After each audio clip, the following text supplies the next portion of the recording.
إن الحمد لله نحمده ونستعينه ونستغفره ونؤمن به ونتوكل عليه ونعوذ بالله من شرور أنفسنا ومن سيئات أعمالنا من يهده الله فلا مضل له ومن يضلله فلا هادي له وأشهد أن لا إله إلا الله وحده لا شريك له وأشهد أن محمدا عبده ورسوله أما بعد فإن خير الحديث كتاب الله وخير الهدي هدي محمد صلى الله عليه وسلم وشر الأمور محدثاتها وكل محدثة بدعة وكل بدعة ضلالة وكل ضلالة في النار فأعوذ بالله من الشيطان الرجيم بسم الله الرحمن الرحيم يا أيها الناس اتقوا ربكم الذي خلقكم من نفس واحدة وخلق منها زوجها وبث منهما رجالا كثيرا ونساء واتقوا الله الذي تساءلون به والأرحام إن الله كان عليكم رقيبا يا أيها الذين آمنوا اتقوا الله حق تقاته ولا تموتن إلا وأنتم مسلمون يا أيها الذين آمنوا اتقوا الله وقولوا قولا سديدا يصلح لكم أعمالكم ويغفر لكم ذنوبكم ومن يطع الله ورسوله فقد فاز فوزا عظيما وقال الله سبحانه وتعالى الرحمن على العرش استوى محترم نوجوان اور عزیز بچوں، اللہ کے فضل و کرم سے اس پروگرام میں آپ کل سے شریک ہیں۔ اسی پروگرام کی ایک کڑی اصول صلاح کا درس بھی ہے، جس کی خاطر ہم سب یہاں پر اکٹھا ہیں۔ اصول الصلاح ایک چھوٹی سی کتاب ہے۔ یہ کتاب امام محمد بن عبد الوہاب رحمہ اللہ کی لکھی ہوئی ہے، اور یہ کتاب کیا ہے؟ عقیدے کے باب میں ہے، عقیدے کے باب میں۔ چلیے سب سے پہلے بنیادی باتیں اس درس کے شروع کرنے سے پہلے، اگر میں آپ میں سے کسی سے بھی پوچھوں کہ عقیدہ کیا ہے، عقیدے کا مطلب آپ کیا سمجھتے ہیں، تو کیا آپ میں سے کوئی جواب دے پائے گا کہ عقیدہ کہتے کسے ہیں؟ عقیدہ مطلب کیا؟ جی ہاں، عقیدہ کسے کہتے ہیں؟ گانٹ باندھنے کو، ٹھیک ہے، عام مفہوم، عام چیزیں جو آپ کے ذہن میں دوڑتی ہیں کہ یہ عقیدہ ہے، یہ عقیدہ ہے اور یہ عقیدہ ہے۔ بھروسہ، اللہ پر بھروسہ، رسول صلی اللہ علیہ وسلم اور یا دین اسلام کی تعلیمات پر بھروسہ، اور اللہ کا ایک ماننا۔ دیکھیے عقیدہ ایک عربی لفظ ہے، اس کا مطلب جیسے کہ بتایا کہ ایک گانٹ باندھنا عقد سے آتا ہے، یعنی کسی چیز کو اگر گانٹ باندھ دیا جائے اور کوئی چیز مضبوط ہو جائے تو اسے عقیدہ کہا جاتا ہے۔ اور ہمارے یہاں شریعت کی نگاہ میں عقیدہ کہا جاتا ہے جیسے ہم انگلش میں فیتھ کہتے ہیں۔ فیتھ کا مطلب ہوتا ہے کہ انسان اپنے ذہن میں چند چیزوں کو رکھ لیتا ہے اور اسی کے مطابق اس پر عمل کرنے کی کوشش کرتا ہے۔ اب ہمارے یہاں جو مسلمانوں کا عقیدہ ہے وہ کئی چیزوں پر ہے، ایک اور دو چیزیں نہیں ہیں بلکہ کئی چیزوں کا عقیدہ ہے، اور انشاءاللہ تعالی آج کا درس اسی عقیدے پر ہونے والا ہے۔ جہاں تک ان تین اصول ثلاثہ کی گفتگو کی جائے تو سب سے پہلے جب ہم اس کتاب کو پڑھتے ہیں تو محمد بن عبد الوہاب رحمہ اللہ نے اسی عقیدے کے تعلق سے کہا کہ ہر مسلمان کو چار چیزوں کے بارے میں علم ہونا چاہیے، اور چار چیزوں پر کیا ہے، ان کو انسان اپنے زندگی میں نافذ کرے، یہ بڑا اہم ہے۔ وہ چار چیزیں انہوں نے کیا بتائی؟ سب سے پہلی چیز کا انہوں نے ذکر کرتے کہا کہ انسان کے پاس علم ہونا چاہیے۔ کیا ہونا چاہیے؟ علم ہونا چاہیے۔ کس چیز کا علم؟ یہ سب سے پہلے اللہ کی ذات کا علم، اللہ تعالیٰ جو ہمارا خالق ہے، جو ہمارا مالک ہے، جو ہمارا رازق ہے، اس رب کا علم ہمارے پاس ہونا چاہیے۔ دوسری چیز وہ نبی صلی اللہ علیہ وسلم جن کی دن رات ہم اتباع کرنے کی کوشش کرتے ہیں اور آپ کی پیروی کے لیے کیا ہے ہم دین علم حاصل کرتے ہیں، اس نبی صلی اللہ علیہ وسلم کے بارے میں علم ہونا چاہیے۔ تیسری چیز ہے دین اسلام کا علم، وہ دین جسے ہم دین مانتے ہیں اور جس کے تعلیمات پر عمل کرنے کی کوشش ہم کرتے ہیں، اس دین کا علم ہونا چاہیے۔ تو یہ تین چیزیں ہیں، کہتے ہیں کہ ان تین چیزوں کا علم انسان کے پاس ہونا چاہیے۔ پھر فرماتے ہیں دوسری چیز کہ جب انسان ان تین چیزوں پر علم حاصل کرے، ان تین چیزوں کو سیکھ کر علم حاصل کرے، تو دوسرا سب سے اہم مقام جو ایک مسلمان کی زندگی میں نافذ ہوتا ہے وہ ان چیزوں پر عمل کرنا، علم حاصل کرنے کے بعد ان پر عمل کرنا۔ تیسری چیز آتی ہے کہ جب آپ نے علم حاصل کر لیا اور اس پر عمل کرنے لگ گئے تو لوگوں کو اس کی طرف دعوت دیں، لوگوں کو اس کی طرف دعوت دیں۔ چوتھی چیز، جب آپ اس علم، اس عقیدے کی جانب لوگوں کو دعوت دیں گے تو لوگوں کی جانب سے بہت ساری پریشانیوں کا سامنا آپ کو کرنا پڑے گا۔ تو چوتھی چیز بتاتے ہیں کہ اگر آپ نے علم حاصل کیا، اس پر عمل کیا، لوگوں کو دعوت دی، تو جو تکلیف لوگوں سے پہنچے گی اس پر صبر کرنا۔ تو یہ چار چیزیں مسلمان کے لیے واجبات میں سے آتی ہیں کہ انسان کیا ہے، ان چار چیزوں کو جانے اور اس پر عمل کرنے کی کوشش کرے۔ اب ان چار چیزوں میں سے جو سب سے پہلی ایک چیز ہے وہ تین چیزوں کا نام ہے۔ وہ کیا ہے؟ ایک تو اللہ کا علم رکھنا، دوسرا کیا ہے؟ نبی صلی اللہ علیہ وسلم کی ذات کا علم رکھنا، اور تیسری چیز ہے دین اسلام کا علم رکھنا۔ یہ تین چیزیں ہی اصول الثلاثہ یعنی تین دین کے اہم اصول ہیں۔ برادران اسلام، جہاں تک یہ تین چیزیں جن کے بارے میں ذکر کر رہا ہوں کہ سب سے پہلے اللہ تبارک و تعالیٰ کی ذات کا علم ہمیں ہونا چاہیے۔ نبی صلی اللہ علیہ وسلم جو نبی، رسول اور پیغمبر بنا کر ہمارے پاس بھیجے گئے، آپ علیہ الصلوۃ والسلام کے بارے میں ہمیں علم ہونا چاہیے۔ اس کے بعد دین، جسے ہم کیا ہے زندگی کے ہر حصے میں لے کر چلتے ہیں اور اس پر عمل کرنے کی کوشش کرتے ہیں، اس دین کا علم ہونا چاہیے۔ اگر یہ جو تین چیزیں ہیں اس کو جاننے کا فائدہ کیا ہے؟ یہ ان چیزوں کو جاننے کا فائدہ کیا ہے؟ آپ اگر قرآن و حدیث پر غور کریں گے اور قرآن و حدیث کے اندر اگر بغور مطالعہ کریں گے تو آپ کو پتہ چلے گا کہ یہ تین چیزیں ایسی ہیں کہ ان کا جاننا ہر مسلمان پر بنیادی طور پر واجب و ضروری ہے۔ اس کے بغیر نہ انسان کی نجات ہو سکتی ہے، نہ اس کے بغیر انسان اپنی گردن کو جہنم سے آزاد کر سکتا ہے، اور نہ اس کے بغیر آخرت میں ہمارا کوئی حصہ ہو سکتا ہے۔ جب انسان کو قبر میں رکھا جاتا ہے، جب انسان کو قبر میں رکھا جاتا ہے تو آپ نے بارہا یہ حدیثیں سنی ہوگی کہ تین چیزوں کا سوال اس کی قبر میں ہوتا ہے۔ کتنی چیزوں کا سوال ہوتا ہے؟ تین چیزوں کا۔ بتائیے کون کون سی چیزیں؟ رب کے بارے میں سوال ہوتا ہے، دوسرا نبی صلی اللہ علیہ وسلم کے بارے میں سوال ہوتا ہے، تیسرا دین کے بارے میں۔ اسی کے بارے میں آج پڑھنے والے ہیں۔ قبر کے اندر جو شخص قبر کے اندر رکھ دیا گیا اس سے یہ تین سوال ہوں گے، اور یہی تین سوال ہیں جن کے بارے میں آج مختصر سے معلومات ہم حاصل کرنے کے لیے بیٹھے۔ تو یہ بات سمجھ میں آئی کہ ان تین چیزوں کا جاننا کتنا ضروری ہے کہ ہر شخص سے ان تین چیزوں کے بارے میں کیا ہوگا؟ قبر کے اندر سوال ہوگا۔ دوسری چیز یہ ہے کہ نبی صلی اللہ علیہ وسلم کی ایک حدیث مبارکہ ہے، آپ علیہ الصلوۃ والسلام کہتے ہیں کہ ایمان جو انسان کے دل میں ہوتا ہے، ایمان جو ایک دل کی عبادت ہے یا دل کا عمل ہے، تو اس ایمان کا ایک مزہ ہوتا ہے، اس ایمان کا ایک مزہ ہوتا ہے، اور ہر شخص کیا ہے ایمان کا مزہ حاصل نہیں کرتا۔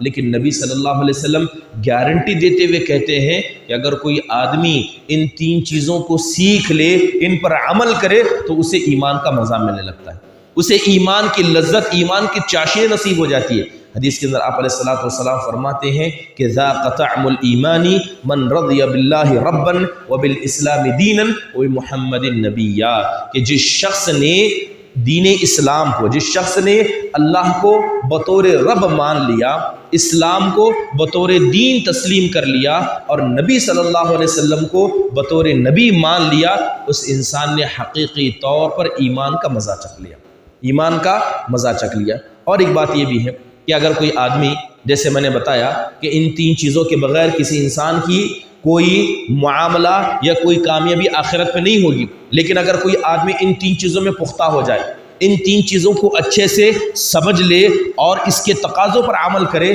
تو ایسے شخص کے لیے جنت واجب ہوتی ہے، ایسے شخص کے لیے جنت واجب ہوتی ہے۔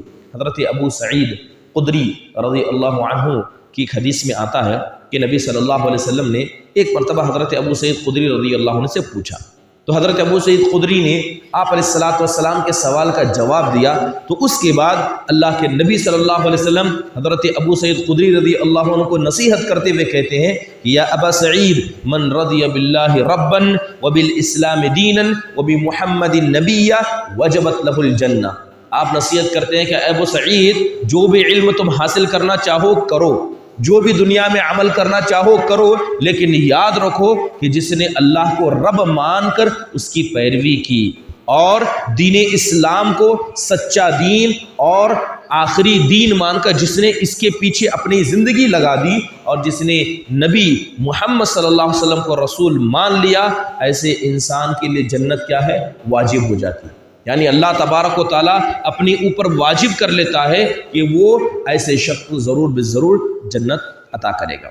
چلیے اب اگر تھوڑا تفصیل سے گفتگو کرتے ہیں ان تینوں مسائل پر، ایک ہے اللہ کی پہچان، ایک ہے نبی صلی اللہ علیہ وسلم کی پہچان، ایک ہے دین اسلام کی پہچان۔ اگر میں اللہ تعالیٰ کے بارے میں کچھ بنیادی سوالات آپ سے پوچھنا چاہوں گا، سب سے پہلی چیز جان لیں کہ اللہ تبارک و تعالیٰ کے بارے میں کچھ معلومات ہمیں سیکھنا ہے اور کچھ معلومات کے بارے میں سوال کرنا بھی گناہ ہے۔ اللہ تعالیٰ کے بارے میں کچھ چیزوں کے بارے میں سیکھنا ہے، علم حاصل کرنا ہے، جاننا ہے، اور کچھ چیزوں کے بارے میں سوال کرنا بھی غلط ہے۔ سب سے پہلی چیز کہ اللہ تبارک و تعالیٰ کی ذات کے بارے میں ہم سیکھیں کہ اللہ تبارک و تعالیٰ کہاں ہے، اللہ تبارک و تعالیٰ کی ذات کتنی بڑی ہے، اللہ کی ذات کتنی بلند ہے، اللہ کی ذات کتنی قدرت رکھتی ہے، ان چیزوں کے بارے میں علم حاصل کرنے کا حکم دیا گیا۔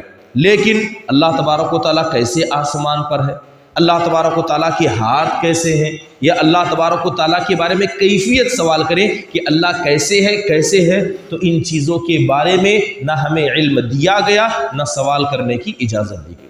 ٹھیک ہے، چلیے سب سے پہلے ہم اللہ تبارک و تعالیٰ کو جب یاد کرتے ہیں یا اللہ تبارک و تعالیٰ کو جو رب مانتے ہیں تو علماء اکرام بیان کرتے ہیں کہ رب کے اندر تین چیزیں ہوتی ہیں۔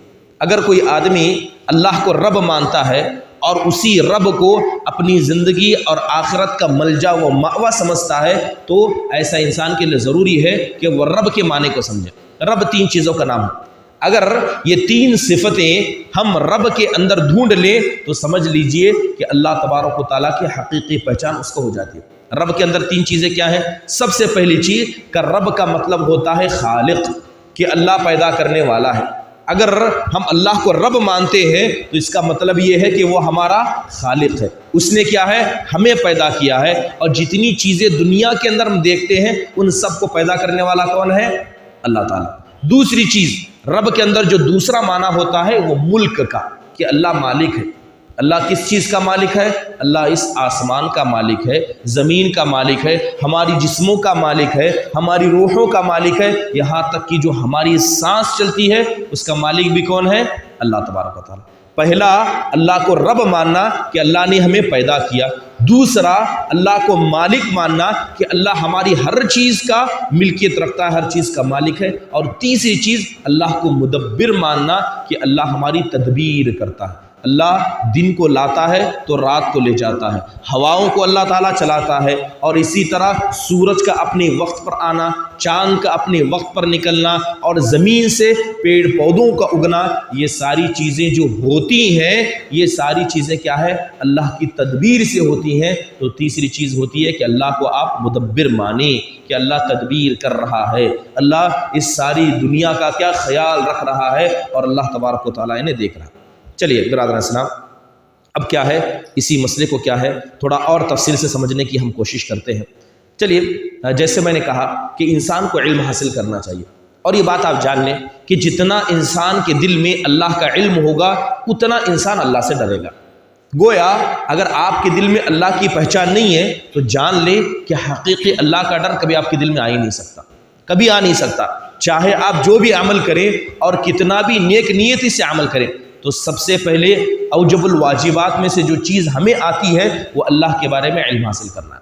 اگر میں آپ سے پوچھوں کہ جب ہم نماز میں کھڑے ہوتے ہیں تو نماز میں اکثر ایک لفظ ہے جسے نماز کے ہر وقت ہم دہراتے ہیں، چاہے رکوع میں جائیں، ٹھیک ہے، چاہے سجدے میں جائیں، چاہے نماز کی شروعات کریں، وہ کون سا لفظ ہے؟ اللہ اکبر۔ کون سا لفظ ہے وہ؟ اللہ اکبر۔ کیا مطلب اللہ اکبر کا؟ اللہ اللہ سب سے بڑا ہے، اللہ سب سے بڑا ہے۔ اب دیکھیے ایک چیز کا فرق دیکھیے کہ اگر انسان کو اللہ کی ذات کا علم ہو جائے تو علم ہونے کے بعد جو انسان اللہ سے ڈرتا ہے، اور وہ انسان جو بغیر علم کے اللہ سے ڈرتا ہے، ان دونوں کے بیچ میں اتنا ہی فاصلہ ہوتا ہے جتنا فاصلہ یہ زمین اور آسمان کے بیچ میں۔ ایک چھوٹی مثال کہ اللہ تبارک و تعالیٰ کے بارے میں ہمیں جاننا کیوں ضروری ہے اور اللہ کے بارے میں علم حاصل رکھنا کیوں ضروری ہے۔ سب سے پہلی چیز یہ ہے کہ ہم نماز میں کیا کہتے ہیں کہ اللہ ہو اکبر، اللہ بڑا ہے۔ اللہ تبارک و تعالیٰ کتنا بڑا ہے اگر آپ تو سے سوال کیا جائے؟ چلیے اس کی تھوڑی تفصیل حضرت عبداللہ بن مسعود رضی اللہ عنہ کے قول کے ذریعے دیکھتے ہیں۔ آپ نے مگر آپ سے پوچھوں کہ یہ بتائیے کہ دنیا کی وہ سب سے بڑی چیز کون سی ہے جسے آپ کی نگاہوں نے دیکھا ہے؟ آپ کی نگاہ میں دنیا کی سب سے بڑی چیز کون سی ہے؟ کیا لگتا ہے بیٹا؟ یہ سب سے بڑی چیز آپ نے کیا دیکھی ہے جو ابھی یہاں موجود ہے؟ کوئی بتا سکتا ہے کہ آپ کی نگاہ میں سب سے بڑی چیز کسے مانتے ہیں آپ؟ پہاڑ؟ مجھے لگتا ہے کہ زمین اس سے بڑی ہوگی۔ جی ہاں، زمین دیکھتے ہیں آپ، زمین کی جہاں تک زمین ہے کیا ہم اس کا احاطہ کر سکتے ہیں؟ اگر مختصر طور پر زمین کا احاطہ بھی کرنا چاہیں تو شاید انسان کی ٹیکنالوجی بھی کم پڑ جائے کہ زمین آخر میں کتنی بڑی ہے۔ سمندر کے اندر زمین کا حصہ ہے، پہاڑوں کی چوٹیوں پر زمین کا حصہ ہے، اور زمین اتنی بڑی ہے کہ انسان اتنی طاقت رکھنے کے باوجود بھی کیا ہے، زمین کا احاطہ نہیں کر سکتا، اتنی بڑی زمین ہے۔ آپ جانتے ہیں کہ زمین کے مقابلے میں یہ آسمان کتنا بڑا ہے؟ یہ زمین جتنی ہے اس سے کئی گنا بڑا یہ آسمان ہے۔ حدیث کے اندر مثال دی گئی اس زمین کی اور آسمان کی مثال حضرت عبداللہ بن مسعود رضی اللہ عنہ کے قول کے مطابق آتا ہے کہ نبی صلی اللہ علیہ وسلم کے صحابی عبداللہ بن مسعود کہتے ہیں کہ جیسے کہ ایک میدان ہے، وہ میدان کتنا بڑا ہے کہ جہاں تک انسان آگے اٹھا کر دیکھے، جہاں تک انسان دائیں جانب دیکھے، بائیں جانب دیکھے، جہاں تک نگاہ جاتی ہے اتنا بڑا ایک میدان ہے، ایک چٹیل میدان ہے۔ اس میں ایک چھوٹی سی رنگ کو پھینک دیا جائے، ایک چھوٹا سا جسے انگوٹھی کہتے ہیں، اگر ایک چھوٹی سی انگوٹھی اس میدان میں پھینک دیا جائے تو بتائیے کہ اس انگوٹھی کے سامنے وہ میدان کتنا بڑا ہے جس کی کوئی وسعت نہیں۔ تو عبداللہ بن مسعود رضی اللہ عنہ کے قول کے مطابق یہ زمین کیا اتنی ہی چھوٹی ہے جتنی وہ انگوٹھی ہے، اور وہ آسمان جسے ہم اپنے اوپر دیکھتے ہیں وہ اتنا ہی بڑا ہے جتنا کہ وہ میدان ہے۔ اتنا بڑا یہ اللہ تبارک و تعالیٰ کا آسمان ہے، اور ایسا ہی پہلا آسمان ہے تو پہلے آسمان سے بڑا اتنا ہی بڑا دوسرا آسمان ہے، دوسرے سے تیسرا، تیسرے سے چوتھا، یعنی ہم جہاں تک ذہن دوڑا نہیں سکتے اور اپنی نگاہ کو یعنی اپنی ذہن کو وہاں تک لے جا نہیں سکتے، یہ آسمان اللہ تبارک و تعالیٰ کے اتنے بڑے آسمان اللہ تبارک و تعالیٰ نے زمین کے مقابلے میں پیدا کر کے رکھے۔ پھر دیکھیے اب سب سے پہلے زمین ہے، زمین کے اوپر 7 آسمان ہیں، 7 آسمان کے اوپر اللہ کی کرسی ہے۔ 7 آسمان کے اوپر کیا ہے؟ اللہ کی کرسی، اور یہ اللہ کی کرسی جسے ہم کہتے ہیں، یہ کرسی کے بارے میں بتایا جاتا ہے کہ یہ اللہ کے قدم رکھنے کی جگہ ہے، اللہ کے قدم رکھنے کی جگہ ہے۔ اب یہ آسمان جو زمین سے اتنے گنا بڑے ہیں، یہ کرسی سے چھوٹے ہیں، یہ کرسی سے چھوٹے ہیں۔ نبی صلی اللہ علیہ وسلم کے صحابی اور حدیث کے اندر موجود ہے کہ کرسی یہ آسمانوں سے اتنی بڑی ہے، سیم مثال دیتے ہوئے اللہ کے نبی صلی اللہ علیہ وسلم بیان کرتے ہیں جیسے کہ ایک میدان ہے، جہاں تک انسان کی نگاہ جائے، نگاہ تک وہ میدان ہے، اور اس میں سے چھوٹے سے ایک حلقے کو، ایک چھوٹی سی رنگ کو پھینک دیا جائے تو جو رنگ کی وقعت ہوگی وہ وقعت 7 آسمان کی ہے، اور جو بڑا میدان ہوگا وہ اللہ کی کرسی ہے۔ تو گویا اس زمین سے کئی گنا بڑا وہ آسمان ہے، اور اس سے کئی گنا بڑا اللہ تبارک و تعالیٰ کی کرسی ہے۔ اللہ کی کرسی کے اوپر اللہ کا عرش ہے، اللہ کی کرسی کے اوپر اللہ کا عرش ہے، اور یہ اللہ کا عرش یہ دنیا کی سب سے بڑی مخلوق ہے، دنیا کی سب سے بڑی مخلوق، اس سے بڑی مخلوق نہ زمین میں ہے، نہ آسمان میں ہے، اور نہ کسی اور جگہ پر ہے۔ اللہ کے نبی صلی اللہ علیہ وسلم مثال دیتے ہوئے کہتے ہیں کہ آپ کو پتا ہے کہ کرسی جو آسمانوں سے اتنی بڑی ہے لیکن یہ عرش سے چھوٹی ہے۔ اللہ تبارک و تعالیٰ کا عرش کتنا بڑا ہے؟ نبی صلی اللہ علیہ وسلم مثال دیتے ہوئے کہتے ہیں کہ گویا ایک چٹیل میدان ہے، اس میدان میں ایک رنگ کو پھینک دیا جائے تو جو رنگ کی وقعت ہوگی، جو حیثیت ہوگی، وہی حیثیت کرسی کی ہے، اور اس کے مقابلے اللہ تبارک و تعالیٰ کا عرش اتنا بڑا ہے، اور اس عرش پر کیا ہے؟ اللہ سبحانہ و تعالیٰ مستوی۔ اب تصور کر کے دیکھیں کہ یہ زمین جس کا ہم احاطہ نہیں کر سکتے، ان تمام زمینوں سے بڑی یہ آسمان ہے، اس آسمان سے بڑا کیا ہے؟ اللہ کی کرسی ہے، اس کرسی سے بڑی ذات کیا ہے؟ عرش ہے، اور اس عرش پر اللہ سبحانہ و تعالیٰ مستوی ہے۔ تو کتنے اللہ تبارک و تعالیٰ بڑے ہیں؟ ہاں، اللہ تبارک و تعالیٰ کتنے بڑے ہیں؟ اللہ ان زمینوں سے بڑے ہیں، اللہ آسمانوں سے بڑے ہیں، اللہ ہماری سوچ اور ہمارے تصور سے بڑے ہیں۔ اب بول کر دیکھیے کہ اگر عبادت ہونی چاہیے تو کس کی ہونی چاہیے؟ اللہ سبحانہ و تعالیٰ کی۔ کیوں؟ کیونکہ اللہ اکبر، اللہ ہر چیز سے بڑا ہے، اللہ تبارک و تعالیٰ سے بڑی اس دنیا کے اندر کوئی چیز نہیں ہے۔ تو لہذا اگر یہی اللہ تبارک و تعالیٰ کا علم رکھ کر ایک انسان نماز پڑھے اور سوچے کہ جتنی دنیا ہم دیکھتے ہیں، جتنا ہم سوچتے ہیں، جتنا ہم تصور کرتے ہیں، یہ اللہ تبارک و تعالیٰ کی ذات کے مقابلے میں کچھ نہیں ہے، تو یقیناً کیا ہے؟ انسان کے دل میں اللہ تبارک و تعالیٰ کا ڈر پیدا ہو جائے گا۔ نبی صلی اللہ علیہ وسلم کیا ہے؟ عرش کے بارے میں بیان کرتے ہوئے کہتے ہیں کہ جب نبی صلی اللہ علیہ وسلم کو آسمانوں پر لے جایا گیا تو اللہ کے نبی کہتے ہیں کہ اللہ نے مجھے اجازت دی کہ میں اس فرشتے کے بارے میں بتاؤں جس فرشتے نے اللہ کے عرش کو اٹھا کر رکھا ہے۔ اللہ کے عرش کو کئی فرشتوں نے اٹھا کر رکھا ہے، ان میں سے ایک فرشتہ ایسا ہے جس کے بارے میں اللہ کے نبی کہتے ہیں کہ مجھے اجازت دی گئی کہ میں اس کی وصف بیان کروں۔ اللہ کے نبی صلی اللہ علیہ وسلم فرماتے ہیں کہ وہ فرشتہ اتنا بڑا ہے کہ اس کے ایک کندھے کا حصہ یہاں سے لے کر کان کے حصے تک، یہ کان کی لو ہے اور یہ کندھا ہے، اتنا حصہ اس فرشتے کا اتنا بڑا ہے کہ اگر کوئی آدمی یہاں سے سفر کرنا شروع کرے تو اسے 700 سال لگ جائیں گے اس کے کان کے بالی تک پہنچنے کے لیے۔ اتنا بڑا اللہ تبارک و تعالیٰ نے فرشتہ پیدا کر رکھا ہے، اور یہ فرشتہ ان فرشتوں میں سے ایک ہے جس نے اللہ کے عرش کو اٹھا کر رکھا ہے۔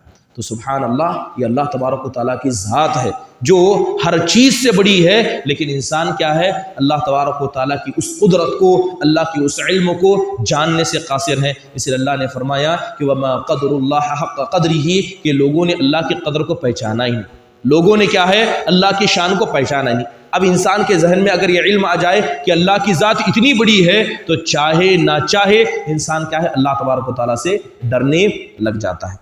اور جب ہم سجدے میں جاتے ہیں تو سجدے میں جاتے ہیں تو ایک دعا پڑھتے ہیں۔ کیا سجدے میں دعا پڑھتے ہیں؟ سبحان ربی الاعلیٰ۔ کیا مطلب سبحان ربی الاعلیٰ کا؟ سبحانہ کا مطلب ہوتا ہے پاک، سبحان ربی الاعلیٰ کہ وہ ذات پاک ہے جو بلند ہے، وہ ذات پاک ہے جو بلند ہے۔ اگر آپ میں سے پوچھوں کہ اللہ کہاں ہے، اللہ تبارک و تعالیٰ کہاں ہے، تو آپ کا جواب کیا ہونا چاہیے؟ اللہ کیا ہے؟ آسمانوں میں ہے۔ مطلب یہ ہے کہ اللہ ہم سے بلند ہے، اللہ ہمارے اوپر ہے۔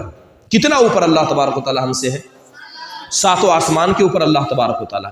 لیکن اس کی جو مسافت ہے وہ بیان کی گئی کہ کتنا اللہ تبارک و تعالیٰ ہم سے بلند ہے، حدیث کے اندر آتا ہے۔ اور یہ بھی کیا ہے؟ حضرت عبداللہ بن مسعود رضی اللہ عنہ سے، حضرت عبداللہ بن مسعود کہتے ہیں کہ جیسے ایک انسان کیا ہے؟ زمین سے آسمان کو جانا چاہے، زمین سے پہلے آسمان کو جانا چاہے تو اسے 500 سال کی مسافت طے کرنی پڑے گی۔ کتنی مسافت؟ 500 سال کی مسافت۔ اگر وہ انسان 500 سال کی مسافت طے کرے تو وہ زمین سے پہلے آسمان کو جائے گا، پہلے آسمان سے دوسرے آسمان 500 سال کی مسافت، دوسرے سے تیسرا آسمان 500 سال کی مسافت، ایسے 500 سال کی مسافت طے کر کے انسان کیا ہے؟ آسمانوں کے اوپر جائے گا۔ اور آسمانوں کے اوپر کیا ہے؟ اللہ تبارک و تعالیٰ کی کرسی ہے، اور کرسی اور آسمانوں کے بیچ میں اتنا ہی فاصلہ ہے، یعنی 500 سال کا۔ کرسی اور اللہ کے عرش کے بیچ میں اتنا ہی فاصلہ ہے، 500 سال کا۔ تو اللہ کی ذات اتنی ہم سے بلند ہے، اور ہم قرآن نماز میں کیا کہتے ہیں؟ سبحان ربی الاعلیٰ، کہ وہ ذات پاک ہے جو سب سے بلند ہے، اور اللہ تبارک و تعالیٰ کی ذات کیا ہے؟ سب سے بلند ہے۔ تو لہذا یہی فائدہ ہوتا ہے کہ اگر آپ کیا ہے؟ اللہ تبارک و تعالیٰ کے بارے میں علم حاصل کریں کہ جب کہتے ہیں کہ اللہ اکبر، اللہ بڑا ہے، تو اس تصور کو آپ ذہن میں رکھیں، یہ تصور ذہن میں رکھیں کہ اللہ کتنا بڑا ہے۔ اللہ کیا ہے؟ ہماری سوچ سے بھی بڑا ہے، اور دنیا کی جتنی بڑی چیزیں ہم نے دیکھی ہے اللہ تبارک و تعالیٰ کیا؟ ان سب سے بڑا ہے۔ برادران اسلام، جب اللہ تبارک و تعالیٰ سب سے بلند ہے، اللہ تبارک و تعالیٰ سب سے بڑا ہے، تو عبادت کس کی ہونی چاہیے؟ صرف ایک اللہ کی ہونی چاہیے، صرف ایک اللہ تبارک و تعالیٰ کی ہونی چاہیے۔ اگر میں آپ سے پوچھوں کہ اللہ نے آپ کو کیوں پیدا کیا ہے، آپ کی زندگی کا مقصد کیا ہے؟ اللہ کی عبادت کرنا۔ اللہ نے ہمیں پیدا ہی اپنی عبادت کے لیے کیا ہے۔ اور یہ بات غور سے سنیں کہ جب اللہ تبارک و تعالیٰ نے ہمیں پیدا کرنے کا ارادہ کیا، سب سے پہلے انسان دنیا کے کون تھے؟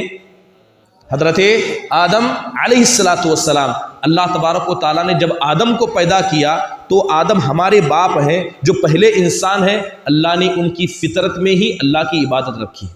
اللہ نے جب حضرت آدم کو پیدا کیا تو ایسی فطرت پر پیدا کیا جو فطرت کیا ہے؟ توحید والی ہے، جس فطرت کے اندر صرف ایک اللہ کی عبادت ہے۔ وہی آدم علیہ الصلاۃ والسلام ہے۔ جب اللہ تبارک و تعالیٰ نے آدم کو اپنے ہاتھ سے پیدا کیا اور آدم علیہ الصلاۃ والسلام کی پیٹھ پر ہاتھ پھیرا تو سارے انسان کی روحیں اللہ کے سامنے نکل کر آ گئی۔ جتنی روحیں قیامت تک آنے والی ہیں، جتنے انسان دنیا میں پیدا ہونے والے، ساری روحیں اللہ کے سامنے اکٹھا ہو گئی۔ تو اللہ نے سب سے ایک عہد و پیمان لیا تھا۔ وہ عہد و پیمان کس بات کا تھا؟ اسی عقیدے کا تھا، اسی توحید کا تھا۔ اور اللہ نے کہا تھا الست بربکم، کیا میں تمہارا رب نہیں ہوں؟ کیا میں تمہارا پروردگار نہیں ہوں؟ تو یہ پیغام کیا ہے؟ اللہ تبارک و تعالیٰ نے ہم سے اس وقت لیا جب ابھی ہمارے جسم پیدا نہیں ہوئے تھے۔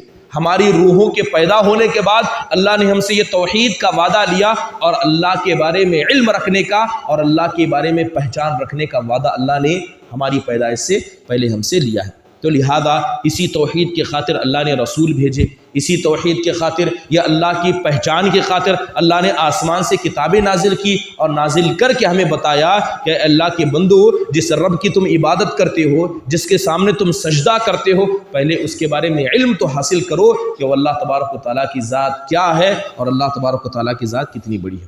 اسی کو ہم کہتے ہیں توحید، اسی کو کہتے ہیں توحید۔ توحید کی کتنی قسمیں ہیں؟ توحید کی کتنی قسمیں ہیں؟ 3 قسمیں ہیں۔ اچھا، کون کون سی؟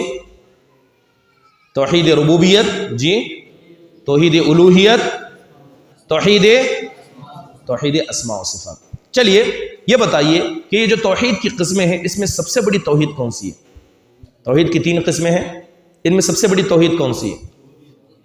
ربوبیت، اور کوئی؟ اسماء و صفات، اور کوئی؟ اصل میں اگر آپ غور کریں تو یہ سوال ہی غلط ہے۔ اگر آپ غور کریں تو یہ سوال ہی غلط ہے۔ کس لیے غلط ہے؟ کیونکہ یہ جو توحید کی تقسیم ہے، ربوبیت ہو، الوہیت ہو، اسماء و صفات ہو، قرآن و حدیث میں کہیں بھی ایسی تفصیل نہیں ہے۔ قرآن و حدیث میں سے کہیں بھی ایسی تفصیل نہیں۔ یہ تفصیل علماء نے بیان کی ہے تاکہ ہم کو دین سمجھایا جا سکے، تاکہ ہم کو دین سمجھایا جا سکے۔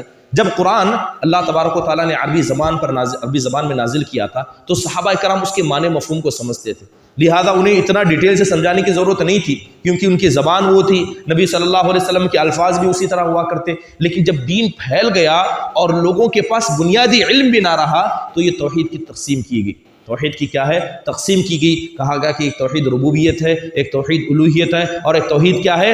اسماء و صفات ہے۔ اگر آپ سے کوئی سوال کرتے ہوئے کہے کہ یہ بتائیے کہ ان توحید میں سب سے بڑی توحید کون سی ہے، سب سے چھوٹی توحید کون سی ہے، تو گویا وہ آپ کے ساتھ کھیل رہا ہے، گویا آپ کے ساتھ کھیل رہا ہے، آپ سے پوچھ رہا ہے کہ سب سے بڑی توحید اگر ربوبیت ہے تو اگر بڑی توحید کو پکڑ لے، چھوٹی توحید کو چھوڑ دے تو چل جائے گا۔ یہ ان کے کہنے کا مقصد ہے۔ یعنی اگر آپ نے اللہ کو رب مانا اور قبر کے سامنے سجدہ کرے تو چل جائے گا۔ آپ رب تو مانتے ہیں، توحید ربوبیت سب سے بڑی توحید، اس کو آپ نے پکڑ لیا تو اگر چھوٹی توحید چھوڑ بھی دیں گے تو کیا ہے؟ انشاءاللہ کامیاب ہو جائیں گے۔ اس طرح کا تصور اور اس طرح کی شبہات کیا وہ چھوڑتے ہیں۔ تو اگر آپ سے کوئی پوچھے کہ سب سے بڑی توحید کیا ہے تو آپ کیا کہیں گے؟ کہ توحید ہی ایک چیز کا نام ہے، وہ اللہ کی ذات کا نام ہے۔ توحید اللہ تبارک و تعالیٰ ہے، وہ اکیلا ہے۔ اللہ اکیلا ہے اپنی ربوبیت میں، اللہ اکیلا ہے اپنی الوہیت میں، اللہ اکیلا ہے اپنے اسماء اور صفات میں۔ تو اگر یہ جو توحید کی تقسیم کی گئی، ربوبیت ہو، الوہیت ہو، اسماء و صفات ہو، اس کا مقصد کیا ہے؟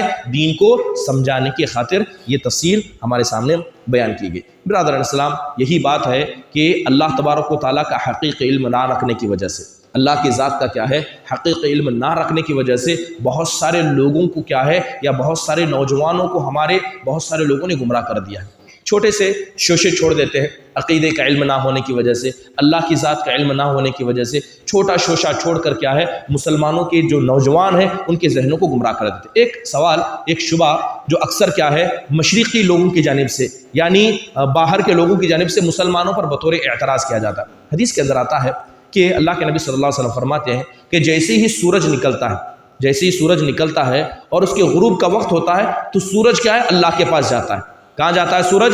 اللہ کے عرش کے پاس جاتا ہے، اور اللہ کے عرش کے پاس جا کر سجدہ کرتا ہے اور اللہ سے اجازت مانگتا ہے، دوبارہ طلوع ہونے کی اجازت مانگتا ہے۔ تو اللہ اجازت دیتے ہیں، جاؤ مشرق سے طلوع ہو، لیکن جب قیامت کا وقت آئے گا تو اللہ کہے گا کہ جہاں سے آئے تھے، یعنی مغرب سے تم غروب ہو کر آئے تھے، اسی مغرب سے طلوع ہو جاؤ۔ تو جس دن سورج مغرب سے طلوع ہو گیا اس دن کیا ہے؟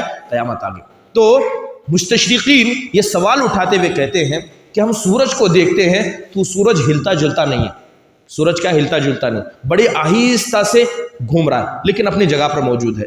اگر تمہاری حدیثیں صحیح ہیں تو سورج کب اللہ کے عرش کے پاس گیا اور کب واپس آیا، کب اس نے سجدہ کیا؟ یا تو تمہاری حدیثیں غلط ہیں یا جو ہم دیکھ رہے ہیں وہ غلط ہے۔ بتائیے اس کا کیسے آپ جواب دیں گے؟ یہ سوال عقیدے کا ہے، یہ سوال اللہ کی ذات سے تعلق رکھنے والا ہے۔ اگر آپ کیا ہے اللہ کی ذات کے بارے میں پختہ علم رکھیں گے تو اس طرح کے سوالات آپ کو گمراہ نہیں کر سکتے۔ ہم سورج کو دیکھ رہے ہیں، سورج اپنی جگہ پر ہے، سورج بڑے آہستہ ہلتا، زیادہ نہیں ہلتا، تو سورج کب اللہ کے عرش کے پاس گیا، کب اس نے سجدہ کیا اور کب اللہ سے اجازت مانگی، جبکہ ہم دیکھتے ہیں کہ سورج اپنی جگہ سے ہلا نہیں؟ تو کیا اس کا جواب دیں گے؟ ابھی یہ جو تفصیل میں نے آپ کے سامنے بتائی اسی کے اندر اس کا جواب موجود ہے۔ سب سے بڑی چیز دنیا کی کیا ہے؟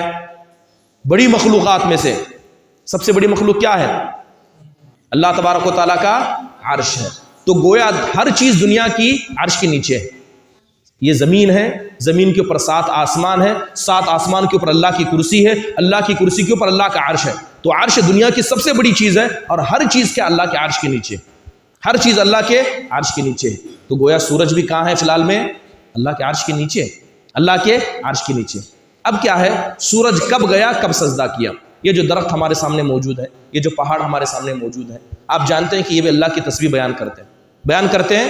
قرآن میں اللہ تبارک و تعالیٰ نے اس کا ذکر کیا کہ یہ پرندے اللہ کی تسبیح بیان کرتے ہیں، یہ درخت اللہ کی تسبیح بیان کرتے ہیں، یہاں تک کہ یہ پہاڑ بھی اللہ کی تسبیح بیان کرتے ہیں۔ وَلَٰكِن لَا تَفْقَهُونَ تَسْبِيحَهُمْ، تم ان کی تسبیح کو نہیں سمجھتے، ان کا اپنا طریقہ ہے۔ اگر ہم سجدہ کرنا ہوتا ہے تو ہم جھک جاتے ہیں، تو کیا سورج بھی اسی طرح جھکتا ہے جیسے ہم جھکتے ہیں؟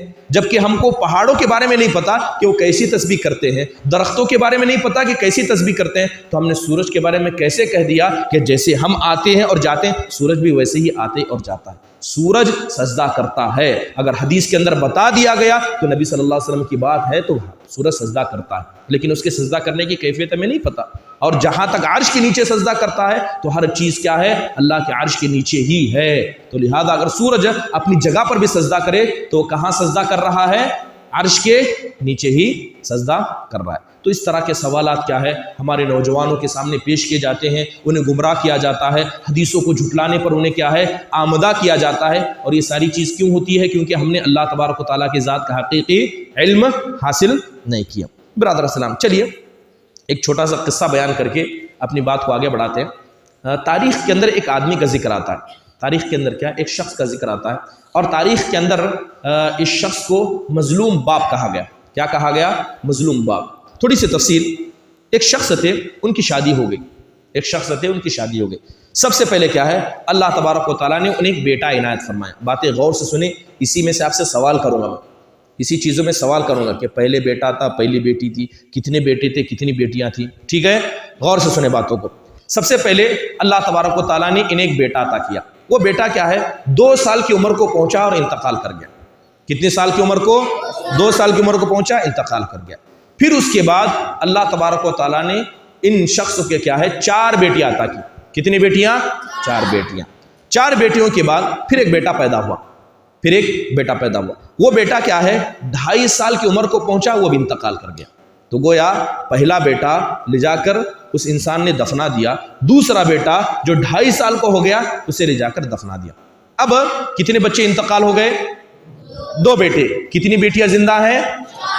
4 بیٹیاں۔ پہلی بیٹی کی شادی ہو گئی، پہلی بیٹی بڑی ہو گئی، شادی ہو گئی، اور بیٹی کو بھی ایک بیٹا پیدا ہوا، بیٹی کو بھی کیا ہے ایک بیٹا پیدا ہوا۔ یہ بیٹا کیا ہے 4 سال تک رہا، تو گویا اس شخص کے اعتبار سے یہ ان کا نواسا ہوا۔ 4 سال کے بعد نواسے کا بھی انتقال ہو گیا، اور لے جا کر اس نواسے کو بھی انہوں نے کیا ہے دفنا دیا۔ پھر اس کے بعد کیا ہے بڑی بیٹی، پہلی بیٹی، بڑی بیٹی، جب بڑی بیٹی کا جو بیٹا 4 سال کے بعد انتقال ہوا تھا، اس کے کچھ سال کے بعد بڑی بیٹی جب 28 سال کی عمر کو پہنچی وہ بھی انتقال کر گئی۔ بڑی بیٹی 28 سال کی عمر کو پہنچی وہ بھی انتقال کر گئی، لہذا اس مظلوم باپ نے کیا ہے اس بیٹی کو لیا کر جو جوانی کی حالت میں تھی دفنا دیا۔ تو کتنے بیٹے کا انتقال ہوا؟ بیٹے 2، نواسا 1 اور بیٹی 1۔ دوسری بیٹی اس کی بھی شادی ہو گئی. جب یہ دوسری بیٹی 21 سال کی ہو گئی تو اس بیٹی کا بھی انتقال ہو گیا. 21 سال کی عمر میں پہلی بیٹی 28 سال کی عمر میں انتقال کر گئی, دوسری بیٹی کیا ہے 21 سال کی عمر میں انتقال کر گئی, اور اس بیٹی کو لے آ کر دفنا دیا. کتنی بیٹیاں ہوئی؟ 2 بیٹیاں, 2 بیٹے اور ایک نواسا. ان سب کو کیا ہے اس انسان نے لے آ کر کیا دفنا دیا. پھر اس کے بعد تیسری بیٹی کی بھی شادی ہوتی ہے. تیسری بیٹی کی شادی ہوتی ہے. تیسری بیٹی کیا ہے 27 سال کی ہو جاتی ہے, اور 27 سال کی عمر میں یہ بیٹی بھی انتقال کر جاتی ہے. اور یہ تیسری بیٹی کو لے آ کر کیا ہے وہ دفنا دیتے ہیں. اور کتنی بیٹیوں کو دفنایا؟ 3 بیٹیوں کو. اور کس عمر میں دفنایا؟ 28 سال, 27 سال, 21 سال, یعنی جوانی کی عمر میں. جوانی کی عمر میں. اور جو ماں باپ ہے وہ جانتے ہیں کہ جب بیٹی جوان ہو جاتی ہے اور جوان ہونے کے بعد باپ کی محبت دل میں گھر کر جاتی ہے, ایسی جوانی کی حالت میں اس شخص نے کیا ہے لے جا کر اپنی 3 بیٹیوں کو, اور کیا ہے کتنے بیٹوں کو؟ 2 بیٹوں کو. لہذا جب یہ تیسری بیٹی کا انتقال ہوا تو اس کے بعد اور ایک بیٹا پیدا ہوا, اور وہ بھی 2 سال کا ہو کے انتقال ہو گیا. تو لہذا کتنے بیٹوں کو دفنائے؟ 3 بیٹوں کو اور 3 بیٹیوں کو. پتا یہ مظلوم باپ کون تھے؟ یہ مظلوم باپ کون تھے؟ یہ ہمارے نبی جناب محمد الرسول اللہ صلی اللہ علیہ وسلم تھے. اللہ تعالیٰ نے آپ کو 3 بیٹے عطا کیے, اور اللہ کے نبی نے تینوں کو کیا ہے اپنے ہاتھ میں پکڑ کر لے آ کر دفنایا. اللہ نے 4 بیٹیاں عطا کی, 4 میں سے 3 بیٹیاں جن کی شادی بھی آپ نے کرائی, اور جوانی کی عمر میں 28 سال, 27 سال, 21 سال کی عمر میں لے آ کر کیا ہے نبی صلی اللہ علیہ وسلم نے ان کو دفنایا. اتنا کرنے کے لیے کیا ہے بہت بڑا کلیجہ چاہیے, اور یہ کلیجہ کس کے پاس تھا؟ جناب محمد الرسول اللہ صلی اللہ علیہ وسلم کے پاس تھا. جہاں تک نبی صلی اللہ علیہ وسلم کی بات ہے, آپ میں سے ہر شخص ان کا نام جانتا ہے. آپ صلی اللہ علیہ وسلم کا نام کیا تھا؟ محمد صلی اللہ علیہ وسلم. اور ایک نام جو مشہور نام ہے نبی صلی اللہ علیہ وسلم کا, احمد. چلیے, نبی صلی اللہ علیہ وسلم کہاں پیدا ہوئے؟ مکہ میں, مدینہ میں؟ مکہ میں, مدینہ میں. کہاں پیدا ہوئے؟ اکثر لوگ شک میں ہیں. نبی صلی اللہ علیہ وسلم کیا ہے مکہ میں پیدا ہوئے. کہاں پیدا ہوئے؟ مکہ میں پیدا ہوئے نبی صلی اللہ علیہ وسلم نے. اب چلیے ایک مختصر خاکہ, اب غور سے سنیں. نبی صلی اللہ علیہ وسلم مکہ میں تھے. آپ صلی اللہ علیہ وسلم نے کیا ہے نبی بننے سے پہلے 40 سال کیا ہے مکہ میں گزارے. کتنے سال؟ نبی بننے سے پہلے. نبی بننے کے بعد 13 سال اور مکہ میں تھے. کتنے سال ہوئے ٹوٹل؟ 40 پلس 13 50 کو 3, تو کتنے سال مکہ میں تھے؟ نبی بننے سے پہلے کتنے سال؟ نبی بننے کے بعد جب آپ مدینہ گئے وہاں 10 سال تھے. تو 50 کو 3 میں 10 سال ملو, کتنے ہوئے؟ یہ 60 پر 3 نبی صلی اللہ علیہ وسلم کی زندگی. نبوت سے پہلے کتنے سال؟ 40 سال. نبی بننے کے بعد مکہ میں کتنے سال؟ مدینہ میں کتنے سال؟ 10 سال. گویا نبی بننے کے بعد کتنے سال تھے آپ؟ نبی بننے کے بعد نبی صلی اللہ علیہ وسلم کتنے سال زندہ تھے؟ 23 سال. یہی 23 سال میں قرآن نازل ہوا ہے. یہی 23 سال میں کیا ہے قرآن نازل ہوا. اس میں سے 13 سال مکہ کے, 10 سال مدینہ کے. اب نبی صلی اللہ علیہ وسلم جب مکہ میں پیدا ہوئے اور 40 سال مکہ میں گزارے. کتنے سال؟ 40 سال. اور اسلام آنے کے بعد نبی بننے کے بعد کتنے سال؟ 13 سال. 50 کو 3 سال کیا ہے نبی صلی اللہ علیہ وسلم نے مکہ میں گزارے. تو آپ پھر مکہ چھوڑ کر مدینہ کیوں گئے؟ مکہ چھوڑ کر مدینہ کیوں گئے؟ 50 کو 3 سال ایک گاؤں میں, پھر چھوڑ کر مدینہ صلی اللہ علیہ وسلم چلے جاتے ہیں, 10 سال وہاں رہتے ہیں. کیوں؟ مشرکین ظلم کرتے تھے. کیوں ظلم کرتے تھے؟ کیا وجہ تھی؟ نبی صلی اللہ علیہ وسلم کیا ہے دین کی دعوت دیتے تھے. نبی بننے کے بعد کتنے سال تھے مکہ میں؟ 13 سال تھے. کتنے سال تھے؟ 13 سال نبی صلی اللہ علیہ وسلم تھے. یہی 13 سال کا ہے نبی صلی اللہ علیہ وسلم نے اللہ کے دین کی طرف بلایا. اللہ کے دین کی طرف کیا ہے دعوت دی, ایک اللہ کی طرف بلایا. اور جو مشرکین مکہ تھے یہ مشرک تھے. جو کعبۃ اللہ ہے, جو جب مکہ کہتے ہیں, مسجد حرام کہتے ہیں, اس کعبۃ اللہ کے اندر یہ لوگ بت لیا کر رکھتے تھے. ہاں دن کا ایک بت، رات کا ایک بت، جنگل میں جائیں وہاں ایک بت، جگہ جگہ انہوں نے مورتیاں رکھی تھی. تو نبی صلی اللہ علیہ وسلم کیا ہے اسی دین کو پھیلاتے تھے اور کہتے تھے کہ یہ جو مورتیاں، یہ جو غیر اللہ کی تم عبادت کرتے ہو، جن کا وسیلہ تم لینا چاہتے ہو، کیا ہے یہ اللہ تبارک و تعالیٰ کو اس وسیلے کی ضرورت نہیں ہے. نبی صلی اللہ علیہ وسلم دین کی دعوت کرتے تو آپ علیہ الصلوۃ والسلام کو ستایا گیا. کوئی بتا سکتے ہیں کہ نبی صلی اللہ علیہ وسلم کو جب مکہ میں ستایا گیا تو کیسے ستایا گیا؟ یہاں تک کہ آپ اتنے مجبور ہو گئے کہ آپ مکہ چھوڑ کر مدینہ چلے گئے. جی ہاں، کیسے ستائے تھے نبی صلی اللہ علیہ وسلم کو؟ ہاں، نبی صلی اللہ علیہ وسلم کو کیا مارکیٹ میں آنے نہیں دیتے تھے؟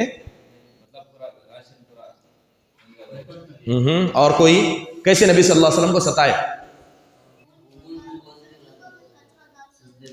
سجدے میں. ہاں، نبی صلی اللہ علیہ وسلم کو ستائے. کہاں ستائے؟ آپ کے گھر میں ستائے، گھر کے باہر ستائے، مسجد کے اندر ستائے، مسجد کے باہر ستائے، کہیں نہیں چھوڑے. کسی جگہ نبی صلی اللہ علیہ وسلم کو نہیں چھوڑے. نماز پڑھنے جاتے تھے تو کیا ہے اتنے بدبخت لوگ تھے کہ اب دیکھ رہے کہ انسان نماز پڑھ رہا ہے، کیسے پریشان کرنا. بولتے تھے کہ جاؤ فلاں جگہ ایک اونٹ کٹائے. اونٹ کتنا بڑا ہوتا ہے دیکھیں، اونٹ سائز میں بہت بڑا ہوتا ہے، اس کے پیٹ کے اندر کا سامان بھی بڑا ہوتا ہے. ٹھیک ہے، کیا ہے جیسے پیٹ کی اجڑی ہوئی یا پیٹ کے اندر کا جو سامان ہوا، لے جا کر اتنی وزندار چیز نبی صلی اللہ علیہ وسلم کی گردن پر رکھ دی. آپ نماز پڑھ رہے ہیں، صلی اللہ علیہ وسلم آپ کی گردن پر رکھ دیا. اب ایک انسان کھڑے نہیں اٹھا سکتا، ایک انسان سجدے کی حالت میں اس کو کیسے ہٹائے؟ کیسے ہٹا سکتے ہیں؟ نبی صلی اللہ علیہ وسلم ویسے سجدے میں تھے تو آپ کی پیاری بیٹی اور اکیلی بیٹی جو زندہ بچی تھی وہ کون تھی؟ فاطمہ بنت محمد صلی اللہ علیہ وسلم. حضرت فاطمہ چھوٹی تھی. نبی صلی اللہ علیہ وسلم کو دیکھی کہ آپ کے ابا کو ستا رہے، آئی دوڑتے آئی، کھینچ کر اسے نکالنے کی کوشش کر رہی ہیں. حضرت فاطمہ رضی اللہ عنہا.